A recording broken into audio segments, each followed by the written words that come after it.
Wakan ko, ha? Pwede, pwede. As far as I can remember sa ako ang nursing life, sa akong nursing studies, ang cell magud is nag-reproduce magud na siya. Cells all over our body. Our entire body is composed of cells. In order for one cell na magdaghan siya, kailangan siya moagi cell division or kung ang tawag na is mitosis.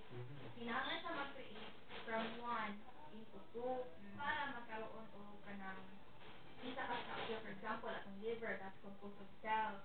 That's composed of atoms, that's composed of nerves, kaya siya tanan siya mga cells inside. So, in order na mag-produce, mag-circulate ang blood, kailangan daghan siya cells kay para magkaroon ng daghan oxygenation, daghan tanan. So, for example, kung sa baby, like for example, isa lang ka sperm, isa lang ka ovaries, di ba? Once magkaroon ng conception, kana ang sperm magsulod na sa ovary, mo na siya ang mag-cause na mag-divide ang